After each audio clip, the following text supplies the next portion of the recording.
नई कहानी देखने के लिए चैनल को सब्सक्राइब करें और बेल आइकन दबाना ना भूलें। सुबह के 10 बज चुके थे और मधुरिमा अपने कमरे में रजाई ओढ़कर आराम से सो रही थी।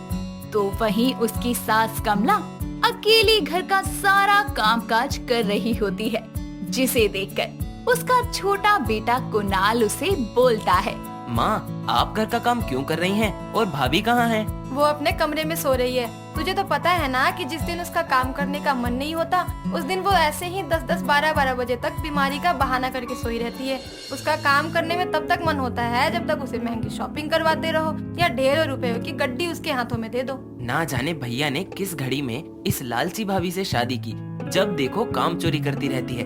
ना तो उनसे घर की साफ सफाई होती है, ना ही किचन की जिम्मेदारी संभाली जाती है। बस दूसरों की चीजों पर लालच करना आता है उन्हें। अरे एक तो मैंने सुबह सुबह अपना बीपी बढ़ा लिया, अब तू गुस्सा मत कर, मैं कर लूंगी। जा तू टेबल पर बैठ, मैं तेरे लिए नाश्ता लाती हूँ। माँ, आपको इतना सारा काम करता देखकर मुझे बिल्कुल अच्छा नहीं लग रहा। अगर तुझे मेरी इतनी ही चिंता है तो शादी कर ले, ताकि कोई तो इस घर की जिम्मेदारी को अच्छे से संभालने वाली आ जाए। ठीक है माँ, मैं तैयार हूँ, आप लड़की पसंद करो। कुणाल के मुंह से शादी के लिए हाँ सुनकर कमला उसकी शादी के लिए सुशील और संस्कारी लड़की की तलाश करने लगती है। और वो तलाश अंकिता नाम की एक लड़की पर जाकर खत्म होती है, जिसके साथ वो अपने बेटे कुणाल की शादी करवाती है।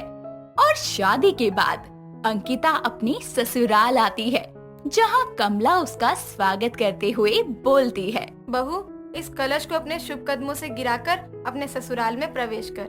जी सासू माँ। कमला के कहे अनुसार अंकिता अंदर आती है और मधुरिमा आलते की थाली आगे करते हुए बोलती है, मुझसे मिलो, मैं हूँ इस घर की बड़ी बहू, यानी कि तुम्हारी जेठानी। चलो अब इस आलते की थाली में पैर रखो और पूरे घर में अपने कदमों के निशान छोड़ दो। जी जेठानी जी। सभी रस्में खत्म होने के बाद अंकिता अपने पति कुणाल के साथ कमरे में चली जाती है और अगले दिन वो सवेरे उठकर कमरे से बाहर आकर चारों तरफ देखते हुए बोलती है, कितना डस्ट है चारों तरफ। ये जेठानी जी भी ना लगता है सफाई के नाम पर काम चोरी करती थी। कोई बात नहीं, अब मैं आ गई हूँ ना, एक एक चीज को अच्छे से चमका दूंगी। अंकिता साड़ी के पल्ले को कमर में दबाते हुए हाथों में झाड़ू लेकर पूरे घर की साफ सफाई शुरू करके घर की काया ही पलट देती है। जिसके बाद वो किचन में जाकर सबके लिए खाना बनाती है। जिसके बाद सभी फ्रेश होकर नाश्ते की टेबल पर आते हैं और कमला बोलती है, आज लग रहा है कि यह घर है और यहाँ इंसान रहते हैं। देख ले बड़ी बहू, ऐसे रखा जाता है घर, सब कुछ कैसे चमक रहा है। माँ जी, आप कहना क्या चाहती हैं? मैं क्या साफ सफाई नहीं रखती थी या मैं कोई काम नहीं करती थी? भाभी, आप कितनी साफ सफाई रखती थी वो तो उस डस्टबिन का डब्बा चीख चीख कर बयान कर रहा है। आज अंकिता ने कोने कोने की सफाई की है, इसीलिए कूड़े का डब्बा भर गया। इतनी गंदगी थी यहाँ, आपको तो बस काम चोरी करनी आती है। हाँ हाँ, अब मुझ में कमियां तो नजर आएंगी ही। वैसे भी मेरी पीठ पीछे आप मुझे लालची तो कहते ही थे, अब एक और शब्द बढ़ गया, मैं काम चोर भी हो गई। और ये इसलिए क्योंकि नई बहू जो आ गई घर में। अंकिता जल्दी से सबको नाश्ता परोसती है और सभी खाना खाकर उसकी तारीफ करते हैं। और अमित उसे शगुन देते हुए बोलता है, आज कितने लंबे वक्त बाद इतना स्वादिष्ट खाना खाया है। ये लो अंकिता, मेरी तरफ से तुम्हारे लिए। शुक्रिया जेठ जी। छोटी बहू, ये हमारे पुश्तैनी कंगन है जो आज से तेरे हुए। अरे बड़ी बहू, अपनी देवरानी को देने के लिए कुछ नहीं लाई क्या? माँ जी, आप सबने इतना कुछ दे तो दिया है, एक मेरे कुछ ना देने से क्या फर्क पड़ जाएगा। वैसे जब मैं इस घर में आई थी तो आपने मुझे मेरी चूल्हा चढ़ाई की रस्म में सिर्फ 51 रुपए दिए थे और आज अंकिता को कंगन दे दिए, वो भी सोने के। इसे कहते हैं भेदभाव। अपनी देवरानी को मिले तोहफे को देखकर और तारीफों को सुनकर वो जल भुनकर राख हो जाती है और कड़वे शब्दों का बाण चलाकर अपने कमरे में चली जाती है। वक्त बीतता है और लालची मधुरिमा अपनी देवरानी से बदला लेने की चाल चलती है, लेकिन अंकिता उसके बर्तावों को नजरअंदाज करते हुए घर की तमाम जिम्मेदारियों को बखूबी निभाती है, जिसे देखकर उसकी सास कमला बोलती है।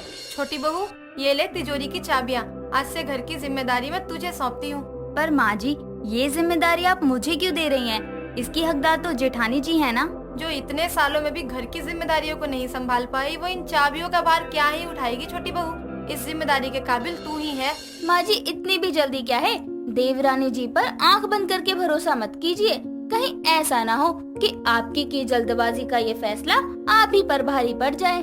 जमाना बहुत खराब है। आप ये चाबियाँ मुझे दे दीजिए, मैं इसे अच्छे से संभाल कर रखूंगी, पक्का। बहू, ये लालच करना कब छोड़ेगी? घर का तो एक काम अच्छे से संभाल नहीं पाती, तिजोरी की जिम्मेदारी क्या खाक संभालेगी? अपनी देवरानी के सामने सास के मुंह से ये सब सुनकर वो अपने कमरे में जाकर खुद से बोलती है।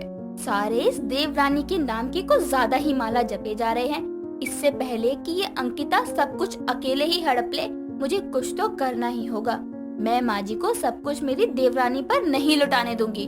उन चाबियों को लेकर मैंने कितने सपने देखे थे कि उस चाबी का छल्ला मेरे कमर की शान बढ़ाएगा। वक्त गुजरता है और शाम होती है। तभी मधुरिमा किचन में बर्तन धो रही अंकिता से बोलती है। हाय राम अंकिता, इतनी जल्दी बर्तन धोने का साबुन खत्म कर दिया? इतना कहाँ से आएगा? माँ जी, ये देखिए देवरानी जी की लापरवाही। अरे ऐसी कौन सी लापरवाही कर दी उसने? माँ जी, जब किचन की जिम्मेदारी मुझ पर थी तो एक बर्तन धोने का साबुन मैं महीना चलाती थी और इसने तो 3 दिन में ही खत्म कर दिया। आप कुछ नहीं बोलेंगे आप? अच्छा जी, तभी मैं सोचूं कि तेरे बर्तनों के पीलेपन का राज क्या था। एक साबुन की टिकिया 1 महीने जो चलाती थी, तभी तो बर्तनों को पीलिया हो जाता था, अच्छे से धोती जो नहीं थी। और अब तू चाहती है कि अंकिता बहू भी तेरे ही लक्ष्य कदम पर चले। ये क्या कर दिया मधुरिमा? मेरी चाल मुझ पर ही उल्टी पड़ गई। ऐसे तो मैं माँ जी की नजरों में और बुरी हो जाऊंगी। वैसे ही माँ जी को मैं कांटे की तरह चुभती हूँ। जेठानी जी, जो दूसरों के लिए गड्ढा खोदता है वो उसमें खुद ही गिर जाता है। आप लालच छोड़ क्यों नहीं देती? आपको हर बार मुंह की खानी पड़ती है। वक्त गुजरता है लेकिन चिड़ोकली और लालची मधुरिमा का लालच कम ही नहीं होता।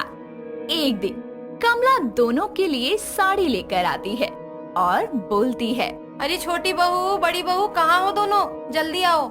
जी माँ जी, आपने बुलाया? हाँ, ये लो, तुम दोनों के लिए साड़ियाँ लाई हूँ। बड़ी बहू, ये संतरी वाली तेरे लिए और अंकिता बहू ये नीली वाली तेरे लिए। माँ जी, आप भूल गई क्या? मैं ऑरेंज कलर नहीं पहनती। अंकिता, ये साड़ी तुम ले लो, मुझे ये नीली वाली साड़ी पसंद है। अरे बड़ी बहू, वो साड़ी तेरे लिए नहीं है। क्यों माँ जी? इसलिए ना, क्योंकि अंकिता की साड़ी मेरी साड़ी से महंगी और भारी है। मेरे लिए ये सस्ती सी संतरी रंग की साड़ी और उसके लिए इतनी महंगी साड़ी। इतना भेदभाव, मैं ये साड़ी नहीं लूंगी, मुझे तो वही चाहिए। लालची औरत, अपनी देवरानी की साड़ी पर नजर गड़ाना छोड़कर देख, तुझे अपनी साड़ी भी अच्छी लगेगी। मधुरिमा अपनी जिद पर अड़ जाती है, जिसे देखकर अंकिता अपनी साड़ी उसे दे देती है। जिसके बाद मधुरिमा की लालच और भी ज्यादा बढ़ जाती है। जिसके बाद वो कभी अपनी देवरानी का मेकअप तो कभी उसकी महंगी ड्रेस इत्यादि पहनने लगती है। और एक दिन पार्टी में जाने के लिए वो उसकी एक्सपेंसिव सैंडल की तरफ ललचाई नजरों से देखते हुए बोलती है। अंकिता, तुम्हारी ये सैंडल तो बहुत प्यारी लग रही है, क्या मुझे एक दिन के लिए दोगी? वो मुझे ना तुम्हारे जेठ जी के दोस्त की शादी में जाना है। अरे जेठानी जी, इसमें पूछना क्या है, ले जाइए। अरे बड़ी बहू, शर्म बेच खाई है क्या, जो हमेशा अपनी देवरानी की चीजों पर ही लालच करती रहती है? तू बड़ी है, उससे लेने की बजाय तुझे उसे देना चाहिए। ठीक है माँ जी, आप मुझे 50-60 हजार रूपए दे दो, मैं अपने और देवरानी जी के लिए दोनों के लिए शॉपिंग कर लूंगी। अरे, जब उनको अपना सामान शेयर करने में कोई दिक्कत नहीं है तो आप क्या बीच में टांग अड़ा रही हैं? इतना कहकर मधुरिमा पार्टी में जाने के लिए रेडी होकर हाई हील पहनकर निकल लेती है और अपने पति अमित के साथ इतराती हुई पार्टी में पहुंचती है, जहां डांस के दौरान उसकी सैंडल टूट जाती है और उसके पैरों में मोच आती है, जिसे देखकर अमित ताने भरे शब्दों में बोलता है। देखा, दूसरों के सामान को जबरदस्ती हथियाओगी तो यही होगा। अब तो समझ जाओ कि लालच करना बुरी बला है। अरे समझ गई मैं, अब जले पर नमक मत छिड़को, मुझसे चला नहीं जा रहा, हेल्प करो मेरी। प्रॉमिस, आज के बाद किसी भी चीज पर लालच क्या, उसे देखूंगी भी नहीं, पक्का। जरूरत से ज्यादा लालच करने के कारण मधुरिमा को मुंह की खानी पड़ती है। वैशाली एक समझदार और बहुत ही सुंदर लड़की थी जो अपने पेरेंट्स की इकलौती बेटी थी।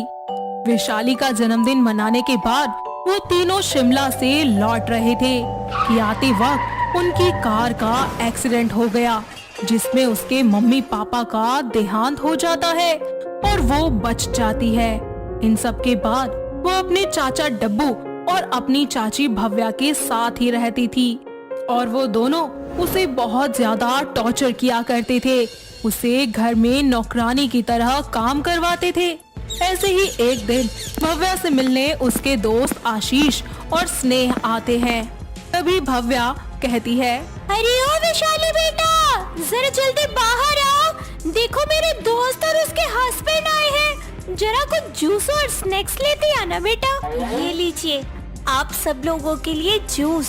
अरे मेरी लाडो, जरा छत पर कपड़े भी हैं, उनको भी उतार लाना। ठीक है चाची। वैशाली छत पर चली जाती है। अरे भव्या, ये नौकरानी कौन है जिसको तू बेटा बेटा बोल रही है? अरे यार क्या बताऊँ तुझे, ये अलग ही सिरदर्दी है। मेरे जेठ जेठानी खुद तो चले गए भगवान के पास और अपनी सिरदर्दी को मेरे हवाले कर गए। तो तुम इससे घर का काम करवाती हो? काम नहीं करवाएंगे तो क्या मुफ्त की रोटी तुड़वाएंगे इससे? अच्छा, एक काम करेगी मेरा मतलब तो वैशाली को मेरी एनिवर्सरी पार्टी में भेज देगी। मैं अकेले सब कुछ नहीं संभाल पाऊंगी, इसीलिए कह रही हूँ। ऐसे ही शाम के वक्त भव्या उसे बर्तन धुलवाई करवाती है और उससे बोलती है, वैशाली सुबह मेरी दोस्त आई थी ना, तुम उसके घर चली जाना। वो क्या है ना, उसके यहाँ पार्टी है तो उसे तुम्हारी थोड़ी मदद की जरूरत है। अब मैं तो बेटा इस उम्र में काम कर नहीं सकती, तो तू चली जाना। ठीक है? ठीक है चाची, मैं चली जाऊंगी। इस तरह वैशाली भव्या की फ्रेंड के घर जाने को तैयार हो जाती है और अगले दिन पार्टी में आ जाती है। जहाँ वो सब पार्टी में एंजॉय कर रहे होते हैं तो वही वैशाली से वहाँ पर काम करवाया जाता है। सब पार्टी से घर चले जाते हैं और उसके बाद स्नेह उससे सारे मेहमानों के झूठे बर्तन धुलवाती है और खुद जाकर सो जाती है। वैशाली पूरी रात उसके घर पर बर्तन धोती है। अगली सुबह स्नेह उसे वापस उसकी चाची के घर भेज देती है और साफ सफाई के बदले कुछ पैसे भी देती है, जिसे वो भव्या को देने को बोल देती है। वैशाली ऐसा ही करती है और पैसे अपनी चाची को जाकर दे देती है। इस तरह अब भव्या आए दिन वैशाली को किसी न किसी पार्टी में बर्तन धोने के लिए या फिर साफ सफाई करने के लिए भेज दिया करती और जो पैसे मिलते उसे अपनी जेब में रखती और बेचारी वैशाली की हालत दिन पर दिन खराब होने लगती है। तो वो इस सबसे परेशान होकर एक दिन घर छोड़कर भाग जाती है। वो खाली सुनसान रोड पर चल रही होती है कि तभी उसके पैरों में एक फुटबॉल आ जाती है, जिसे वो हिट करती है और फुटबॉल सीधा जाकर दूर खड़े हुए एक राहुल नाम के लड़के की कार के शीशे पर लग जाती है और शीशा टूटकर चकनाचूर हो जाता है। कांच की आवाज सुनकर वैशाली भागी हुई वहां जाती है और राहुल गुस्से से तिलमिलाता हुआ उससे कहता है, तो मैंने फेंकी है ना ये फुटबॉल मेरी कार का शीशा तोड़ने के लिए। चलो मेरी कार के 15,000 रुपए निकालो, वरना जाने नहीं दूंगा यहाँ से। प्लीज प्लीज मुझे जाने दीजिए, मेरे पास इतने पैसे नहीं है कि मैं आपका नुकसान भर सकूं।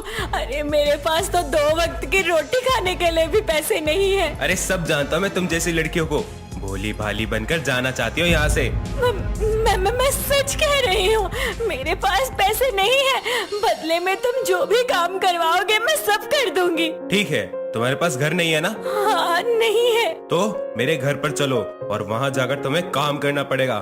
कम से कम उतना काम तो करना पड़ेगा जितना तुमने मेरी गाड़ी का नुकसान किया है।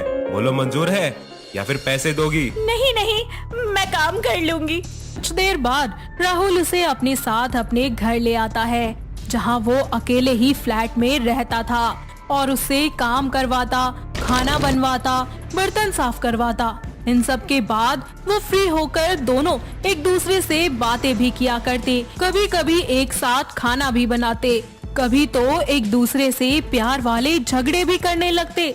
लगभग कुछ ही दिनों में उन दोनों की दोस्ती भी हो जाती है। वैशाली ने उसे अपने अतीत के बारे में सब कुछ बता दिया होता है। ऐसे ही एक दिन वैशाली सीढ़ी पर चढ़कर फ्रेम साफ कर रही होती है कि उसका पैर फिसल जाता है और मोच जाने के कारण उसे राहुल अपनी बाहों में उठाकर कमरे तक ले जाता है। पागल हो क्या? ठीक से एक काम भी नहीं कर सकती तुम। पता नहीं मैं नहीं होगा तो तब क्या करोगी? क्या मतलब है तुम नहीं होगे तो? ओ हेलो, मैं तुम्हारे पास हमेशा यही रहकर बर्तन नहीं मांजूंगी, चली जाऊंगी एक दिन। ऐसे ही वक्त बीतता जाता है और वैशाली के रहने के दिन पूरे हो जाते हैं, लेकिन ना तो उसका घर छोड़कर जाने का मन करता है और ना ही राहुल का मन करता है कि वो यहाँ से जाए। वो अपना बैग लेकर जब जा रही होती है कि राहुल जाते समय उसका दुपट्टा खींचकर उसे रोक लेता है।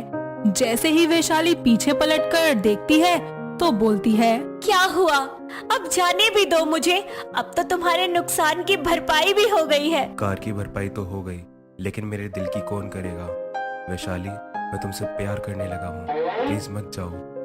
ये क्या कह रही हो तुम? सच कह रहा हूँ और मुझे पता है तुम भी मुझे प्यार करने लगी हो, प्लीज मत जाओ।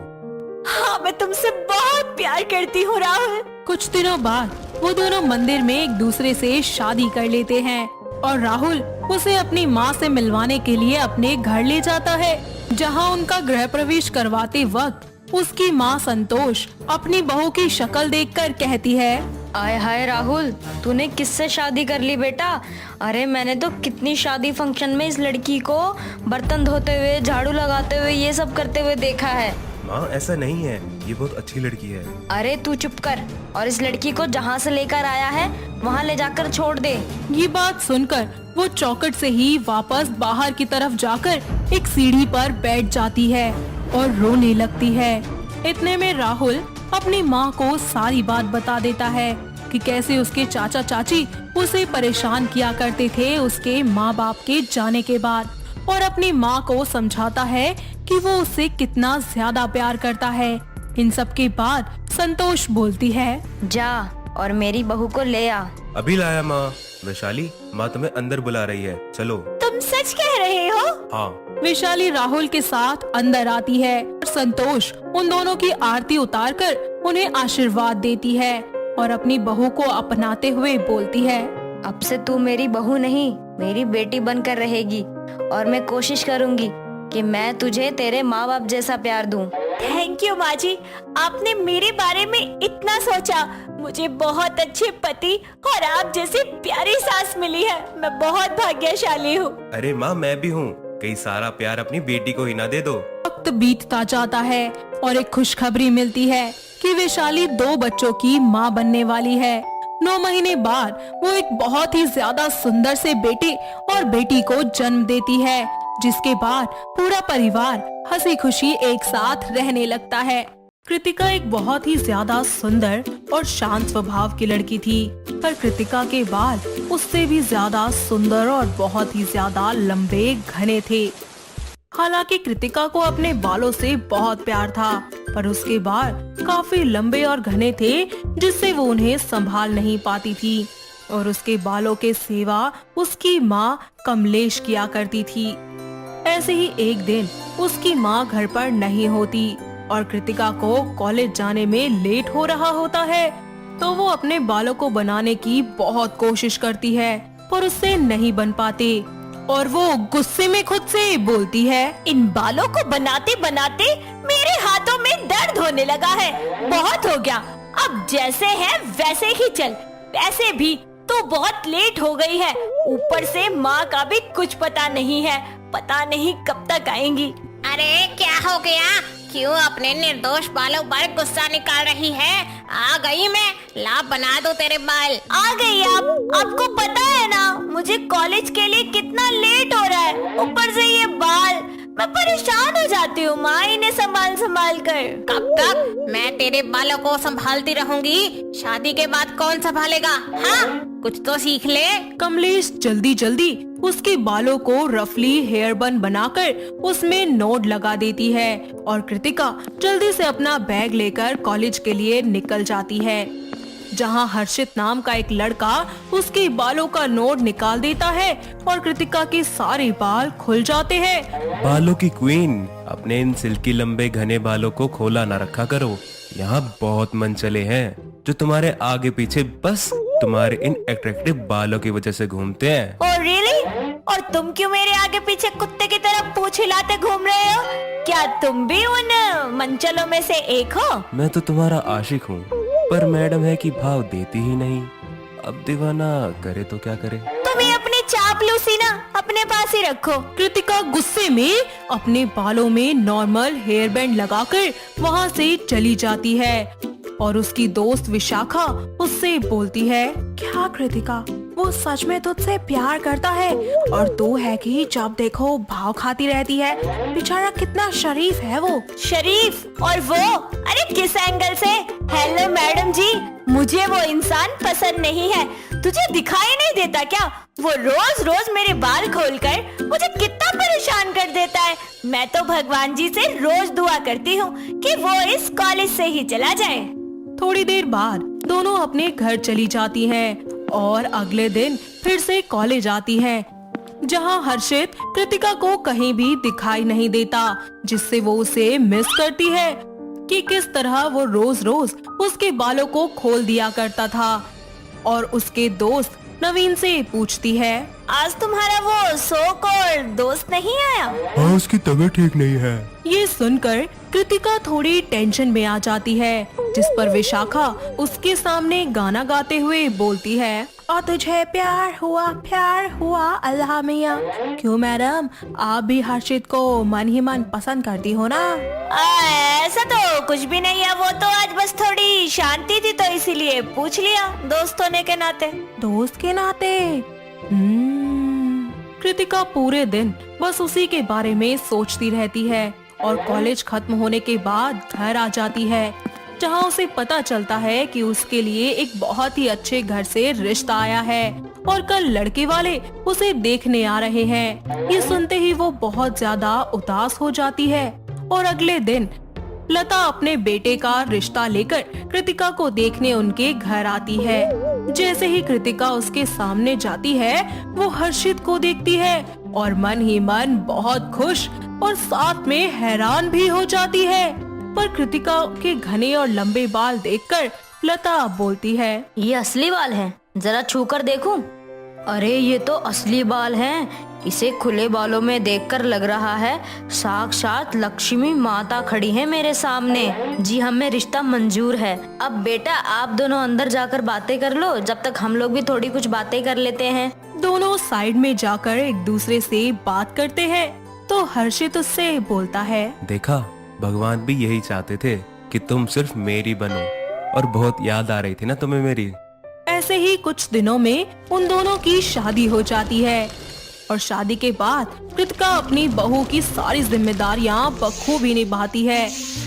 पर उसकी ननद अंकिता के बहुत कम बाल होते हैं और वो अपनी भाभी के बालों से चिढ़ने लगती है, जिस पर कुछ ही दिनों बाद उसकी सास और ननद उसको सताने का कोई भी मौका नहीं छोड़ती।